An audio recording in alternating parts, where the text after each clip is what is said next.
I was asked to speak about the future of conservatism, and I thought I would reflect a little on our Conservative Party in Britain, what it has meant, what it still means, and what it means in particular for the other countries in Europe where there are still active conservative forces. Now, our Conservative Party should be understood as an alliance of interests, all of them clustered like barnacles around a single pillar in the sea of fortune. And this single pillar is the nation in its political aspect. That's to say, not the nation as some kind of moral idea, but a nation as shaped by laws, institutions, and a tradition of government. And I think this is distinct from the continental model, in which the nation often has no clear political aspect, but is more like a dynasty or an inheritance of a religious or quasi-religious kind, as in Poland. So this political idea of the nation has enabled us to fudge the most important question that the British people are ever asked, which is, which nation are you? And the only possible answer is that there are 3.5 of them, and you can choose which one appeals to you, and it doesn't matter, because that's not what we're about. We're about the long-standing alliance between those separate people and the institutions in which that alliance is enshrined. And this means that for us, the vital distinction between nationalism and patriotism is obvious. We don't like nationalists on the whole, certainly not English nationalists. They seem to have gone over the top in their emotional convictions. We do like patriotism, however. That's something we share. All of our 3.5 nations share it. We don't mind Scottish and Welsh nationalism because they are, after all, literary ideas. They're not real politics. We are seeing them coming to the surface, but they'll sink down again. So this nation that we have, in its political aspect, has many strands. Obviously, there is Parliament, which has a long tradition going back 1,000 years. There's the monarchy, likewise a long tradition.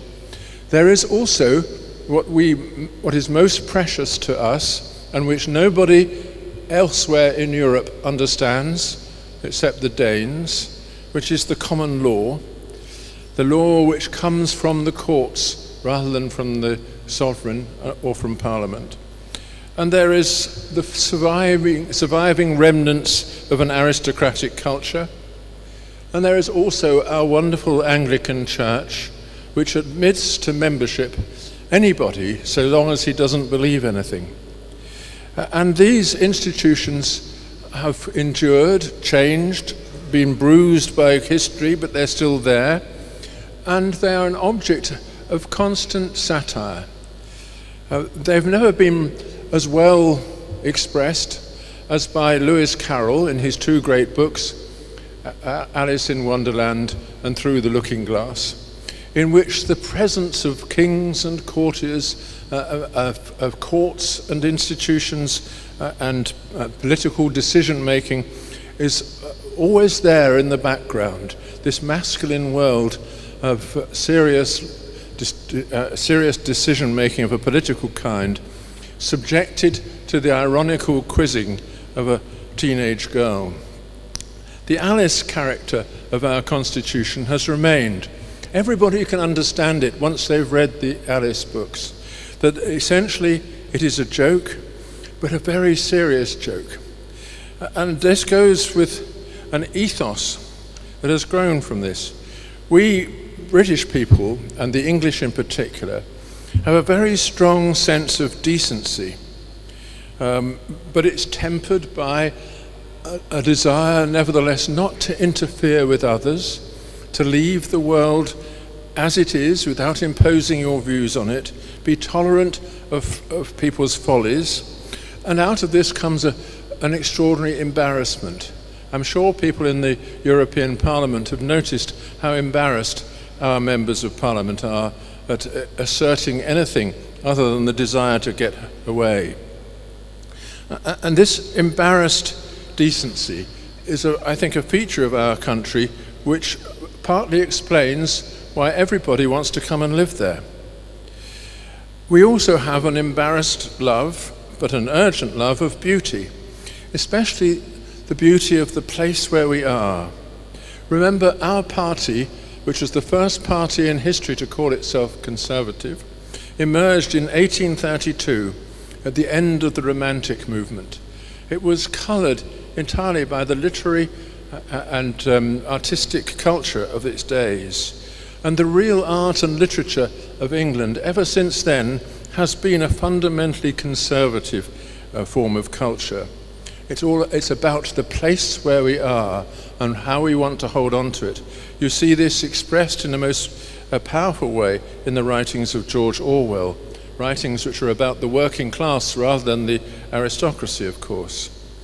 So this extraordinary political party, embodying these ideas of the satirical ideas of Alice, the embarrassed decency of the ordinary Englishman, and the urgent love of a place and its beauty, this party has survived in an extraordinary fashion until this present moment. And everybody now in this room is asking whether it will survive any longer. It's a very strange question to be asking. I never expected, when Dan Hannan asked me to give this address, that it would be a real question for me. But if it is true, is the party now imploding? If so, why? Does its old identity bear any seeds of renewal? If so, can it be a model for other European countries? I can't answer all these questions, obviously, but I think we must first ask what can be extracted from our Conservative Party's inheritance in a form that can be made available elsewhere in the Europe that we all share. And I would suggest the following features. First and foremost, the sense of place. In our case, the British case, and also in the French case too, there's been a prolonged attempt to define political allegiance in terms of the place where we are and the customs, laws and institutions through which we have made it ours.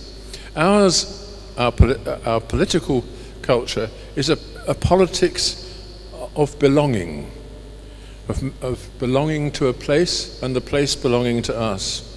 And this is the primary political gift, and projected to the European level, it's the thing that unites us all, and which is the true ground of popular anxiety over immigration and all the other great problems that we face in the world today.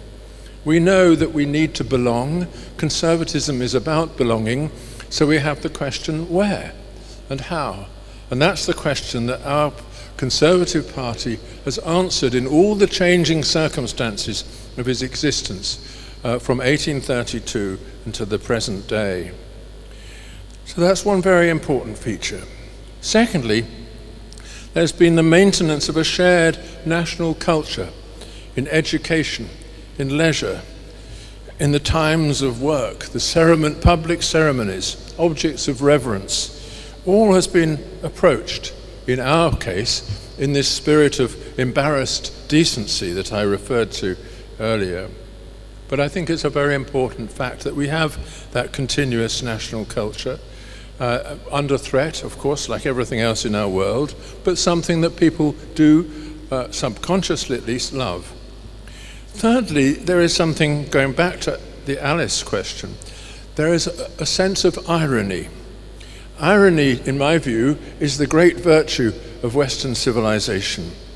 It's what distinguishes our civilization from all others, with the possible exception of the Greek from which we inherited it. Irony is the ability to distance yourself from something at the same time as affirming it, to make room in everything for the person who doesn't agree, who perhaps laughs at what you're defending, so long as the laughter is not malicious. This is the Alice factor, in my view, that we can put forward things with this shy and uncertain tone, but nevertheless loving them, and loving them in a sense of irony. That is the Alice factor, so evidently missing from politics in Germany. Now, can we hold on to these things? And here we confront what to me is the real problem, which is the attempt to silence the conservative voice in the world in which we are. So this is my take-home message. The love of place, of custom, of cultural inheritance, these are all natural things. They are the founts of conservative sentiment and the reason why conservative politicians do so well in elections, because they are appealing to something which is at the root of our social being, that desire to belong from which all other social emotions flow. But these very feelings, which are natural and right and good and not aggressive, they are the target of a kind of visceral hatred, what I call a culture of repudiation. Well-meaning young people today are, as it were, frozen in the condition of adolescence, since they have found no rite of passage into the mature and inherited world that we all stand for. And the result is a kind of zealous rejection.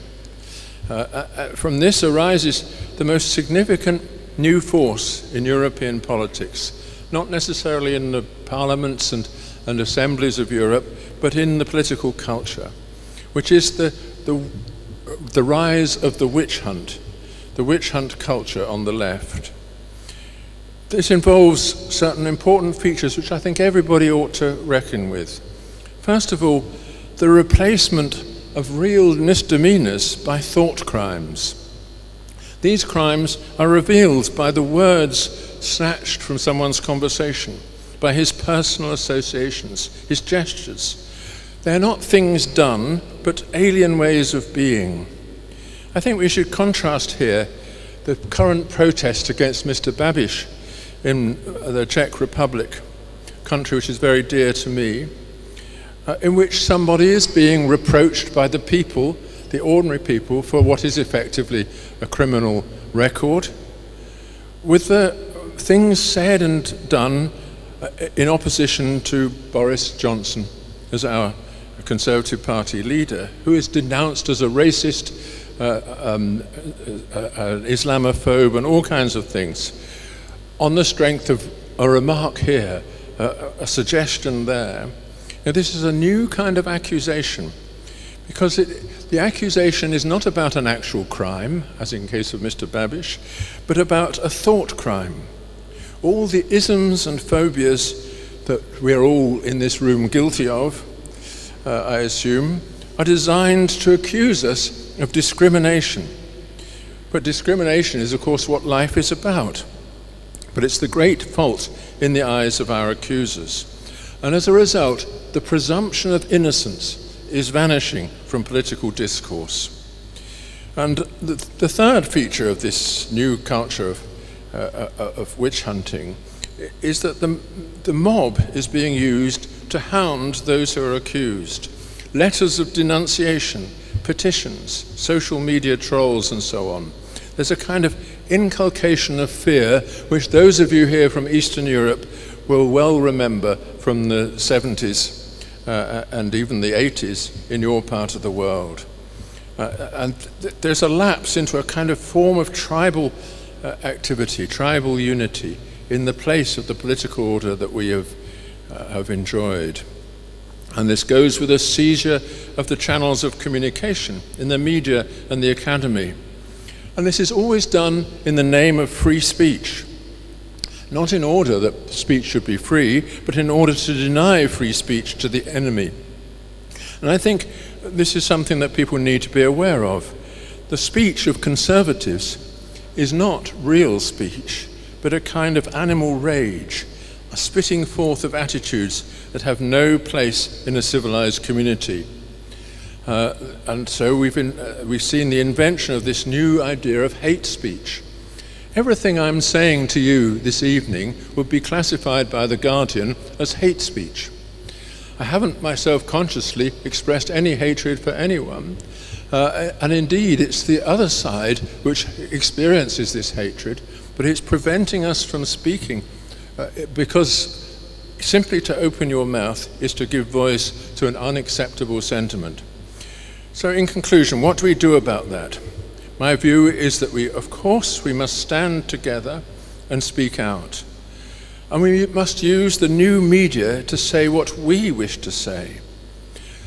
And we can do it if we remember the great gift that the conservative tradition has bestowed on us, which is the gift of irony. Irony, of course, did not save Christ from the cross, but it enabled him to set an example for all time.